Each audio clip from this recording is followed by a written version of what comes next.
The Niger Delta isn't a ticking ecological time bomb. The bomb has already exploded.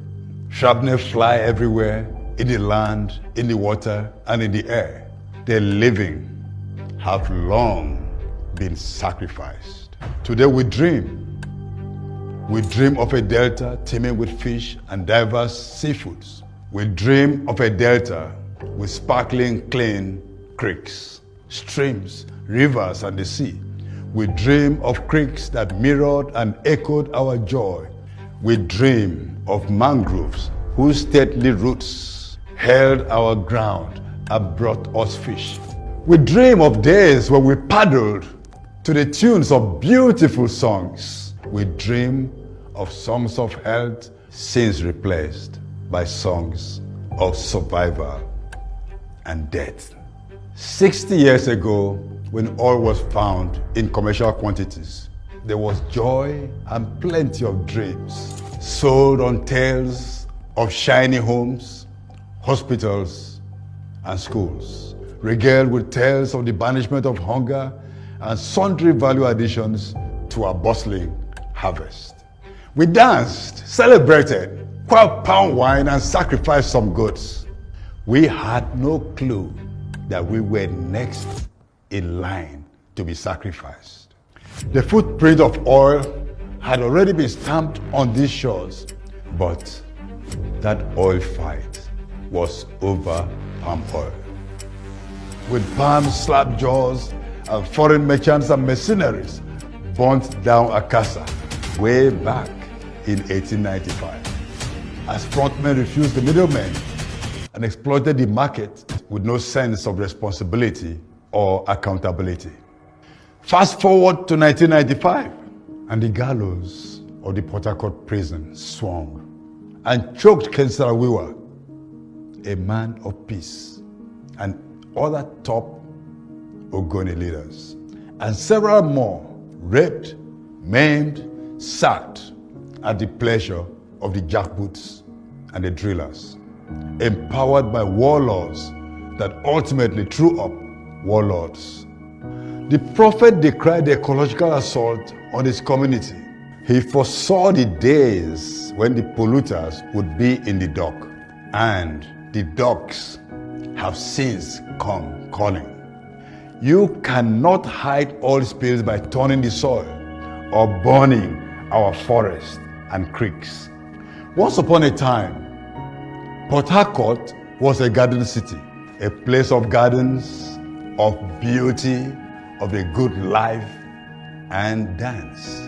Today, Port Harcourt is the soot city, covered by a blanket of black carbon, from gas flares, decrepit refineries, and heinous bush refineries. Before COVID-19, social distancing banished handshakes. Who could dare shake hands coated by soot?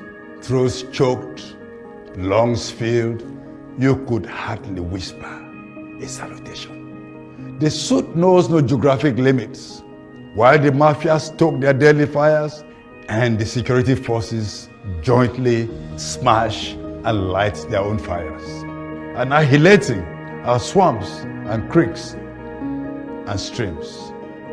The soot suits no one. Chicks choke, adults suffocate, babies are born ahead of time. Many die ahead of their time because some people think of cash and nothing about the people or the land. Because some folks care nothing of the fact that we all share the same toxic air.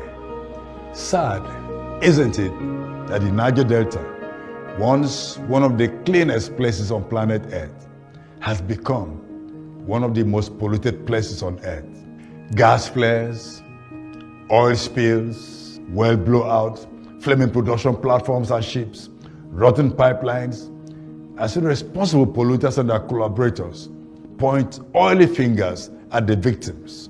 While oil is siphoned in ocean-going vessels, they blame villagers who skim crude from the surface of the creek as medicine for convulsions. Welcome to the Niger Delta, where thanks for the exploitation of fossil fuels and crass neglect, funerals are now routine festivals as children become elders because pollution has stolen their parents. But dreams don't die when we dream awake. Look at the horizon, we see hope. We see a once beaten people liberated, standing for self-determination. Breaking the claws of oppression, we see the linking of hands and the stomping of feet to the rhythms of hope. As our mothers replant the mangroves and the polluters decommission their death traps and the periwinkles and oysters return, and the world wakes to the truth that the days of fossil fuels must now be fossilized. The Niger Delta isn't a ticking ecological time bomb. The bomb has already exploded. But we are here, the harms inflicted, repaired by people determined to live on the land, in the water, and on the air. We are the living, long committed to telling a story of resilience and self-determination. Morning comes after oil.